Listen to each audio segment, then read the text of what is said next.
বন্দ্যোপাধ্যায়ের বিরুদ্ধে থানায় অভিযোগ বিজেপি নেতা অভিজিৎ দাসের। অভিষেকের বিরুদ্ধে ভোটে লড়েন অভিজিৎ দাস। 2018 সালে 21শে ডিসেম্বর অভিজিৎ দাসের গাড়িতে হামলা চালানো হয়। অস্ত্র নিয়ে হামলা, বোমাবাজিতে জখম হন বিজেপি নেতা।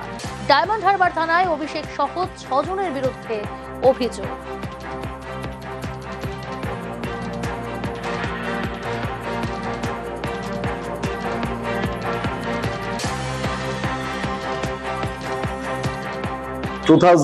আমি যখন জেলা সভাপতি ছিলাম সেই সময় আমাকে অ্যাটাক করা হয়। অভিষেক ব্যানার্জির জন্যই আজকে আমি পঙ্গু হয়ে গেছি, কারো সাহায্য ছাড়া সিঁড়ি দিয়ে উঠতে পারি না। সে সময় কি বিভৎসভাবে আমাকে অ্যাটাক করা হয়েছিল। পুরো প্ল্যান ছিল অভিষেক ব্যানার্জি এবং ওর পিএ সুমিত রায়, এবং তার সঙ্গে ছিল মেহবুব, গায়েন, গৌতম অধিকারী, জাহাঙ্গীর, এরা তো সব ছিলই। তখন অভিষেক ব্যানার্জির নাম ছিল বলে তখন এফআইআর নেওয়া হয়নি, এবং যারা অ্যাটাক করেছিল উভয় পক্ষের এগেনস্টেই যাতে অ্যাকশন নেওয়া হয় সেই জন্য আমি কমপ্লেন জমা দিই।